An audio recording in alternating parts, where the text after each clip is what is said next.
Assalamualaikum warahmatullahi wabarakatuh. Nama saya Rizali Ansar.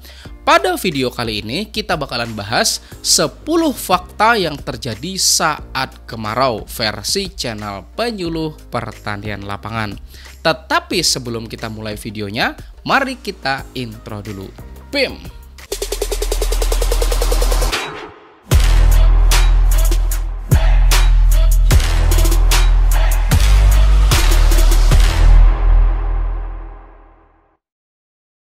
Saya doakan buat Anda yang sudah subscribe channel ini dan klik tombol loncengnya, mudah-mudahan ilmunya makin berkah dan rezekinya tambah banyak lagi, amin. Baik, langsung aja, ini dia 10 fakta yang terjadi pada saat kemarau versi channel penyuluh pertanian lapangan. Pertama, secara definisinya, musim kemarau adalah suatu keadaan di mana terjadi penurunan curah hujan yang signifikan. Dan kondisi ini tuh bakalan mengakibatkan yang namanya kenaikan suhu ya sahabat tani. Dan bakal menyebabkan mudahnya terjadi yang namanya dehidrasi. Seperti saya sekarang dehidrasi ya sahabat tani.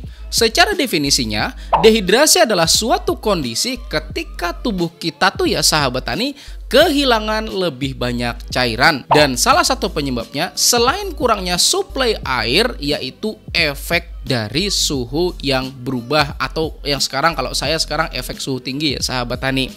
Dan pada saat kita mengalami dehidrasi maka keseimbangan gula dan juga garam ya sahabat tani itu bakalan terganggu sehingga mengakibatkan tubuh kita ini tuh tidak bisa berfungsi secara normal.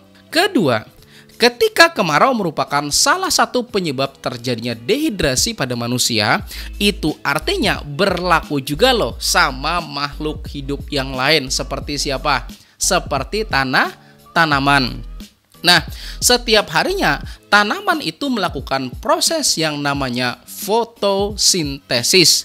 Dan secara definisinya, fotosintesis adalah proses penyerapan karbon dioksida dan juga air ya sahabat tani buat menghasilkan oksigen yang kita hirup sekarang ya sahabat tani dan juga energi bagi tanaman itu sendiri.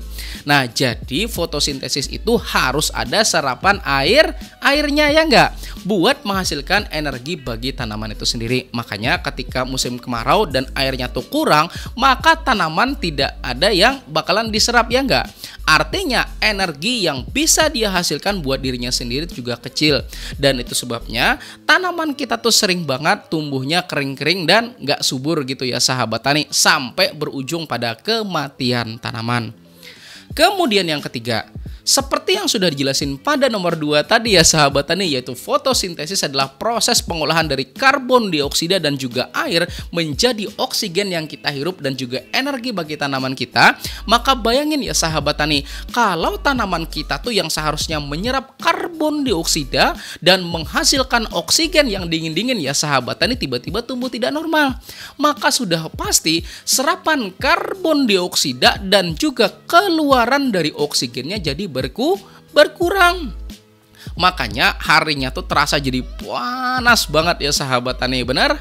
Kemudian yang keempat, untuk kita semua nih ya sahabat tani, maka perbanyak minum air. Dan buat tanaman kita, maka perbanyak ngasih air. Dan untuk proses pemupukan tanaman, baik itu tanaman hortikultura, kemudian tanaman keras, bahkan tanaman yang ditanam di pot ya sahabat tani, maka proses pemupukannya itu sebaiknya tidak dengan cara kita taburin gitu ya sahabat tani, tetapi dengan cara sistem cor atau kocor. Nah, sistem pemupukan dengan cara kocor adalah kita tuh melarutin ya sahabat tani pupuknya itu ke dalam air yang banyak. Kemudian kita siramin pada perakaran tanaman kita.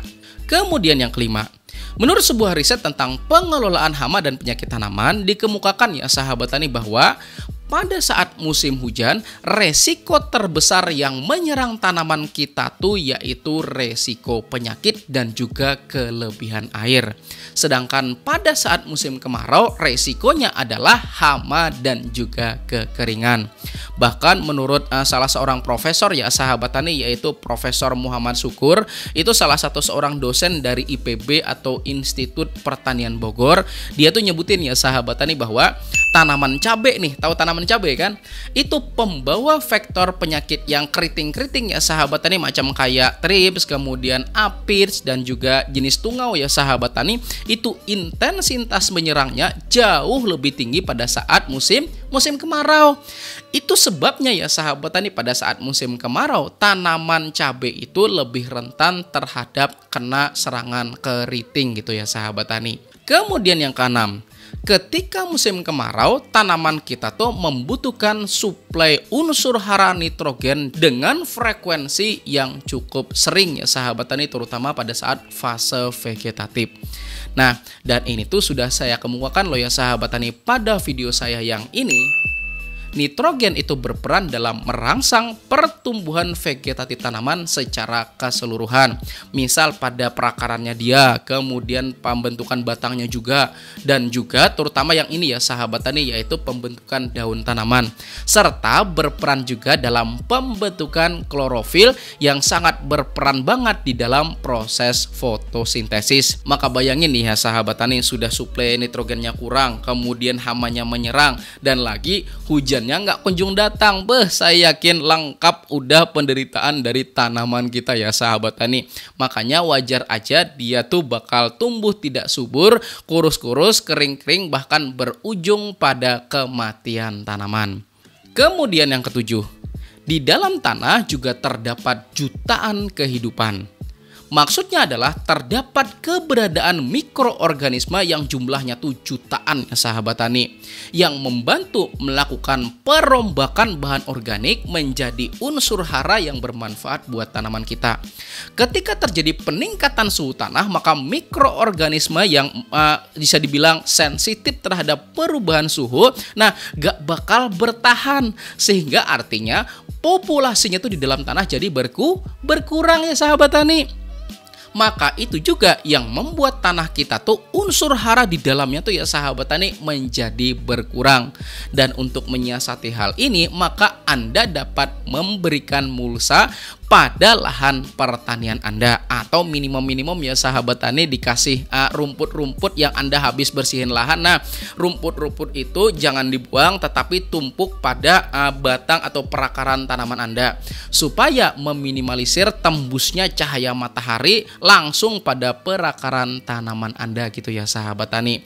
Dan kalau bisa juga tambahin mikroba penambat nitrogen macam kayak PGPR yang videonya saya udah buatin pada video yang ini ya sahabat tani, atau mikroba pelarut fosfat yang videonya tuh udah saya buatin pada video yang ini ya sahabat tani. Oke. Kemudian yang kedelapan, ada salah satu mikroorganisme yang dapat membantu tanaman kita mencari air, itu namanya mikoriza. Namanya apa?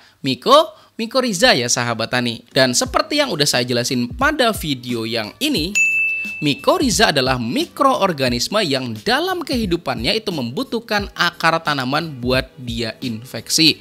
Tetapi timbal baliknya buat tanaman kita adalah akar tanaman kita tuh jadi semakin panjang ya sahabat tani berkat diinfeksi sama mikoriza tersebut.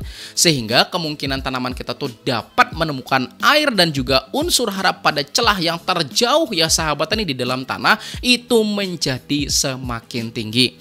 Dan untuk penjelasan detailnya tentang mikoriza, maka sahabat tani silahkan tonton pada video yang ini gitu ya sahabat tani. Oke. Kemudian yang kesembilan, ketika musim kemarau terjadi, apalagi kemaraunya tuh yang ekstrim ya sahabat tani, maka biasanya ketika para petani tuh nggak mampu lagi mengelola tanamannya dengan baik, maka saya bilang bakalan berujung pada tanamannya tuh tumbuh gak bakal normal, bahkan berujung pada kematian tanaman. Dan itu merupakan salah satu faktor yang membuat harganya tuh jadi naik dan meroket ya sahabat tani. Artinya bagi siapa aja yang mampu melakukan pengelolaan hama dan juga kebutuhan air pada tanamannya, maka pada musim kemarau ini tuh ya sahabat tani, saya bilang dia tuh bakalan panen dengan keuntungan yang lebih besar. Dan yang terakhir yang ke-10 ya sahabat tani, yaitu ketika terjadi peningkatan pengendalian hama oleh petani menggunakan yang namanya insektisida kimia, maka ketika kita tuh mau mengkonsumsi hasil panen tanaman, maka buat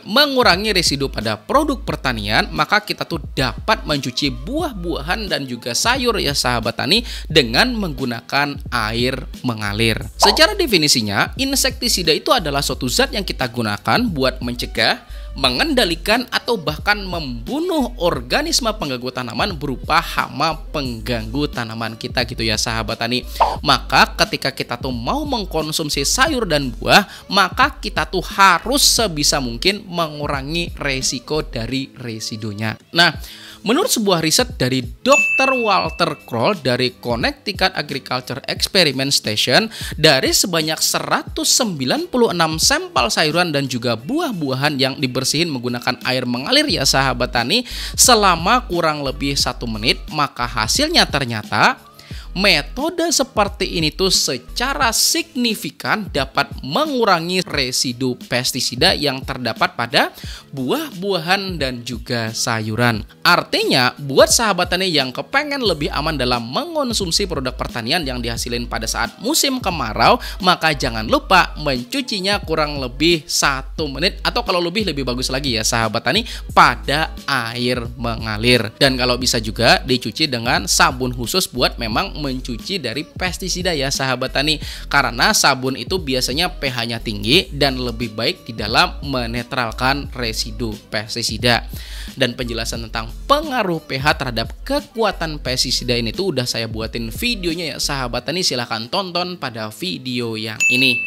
Dan untuk sabun khusus itu bebas ya sahabat tani, mereknya ada kok di beberapa marketplace atau toko online gitu ya sahabat tani. Dan juga kita tuh mesti ingat ya sahabat tani, kalau kita tuh mencuci dengan sabun, maka setelahnya kita tuh juga harus benar-benar bersih buat membilasnya lagi gitu ya sahabat tani, supaya bekas sabunnya tuh nggak menempel juga gitu ya sahabat tani. Oke, nah itu tadi 10 fakta luar biasa yang terjadi pada saat kemarau versi penyuluh pertanian lapangan. Jika Anda menyukai video ini, maka silahkan klik tombol jempolnya. Dan jika Anda ngerasa video ini bermanfaat buat orang lain, maka silahkan bagikan kepada teman-teman Anda. Saya Rizal Ansar undur diri, petani cerdas, pertanian maju jaya luar biasa. Wassalamualaikum warahmatullahi wabarakatuh.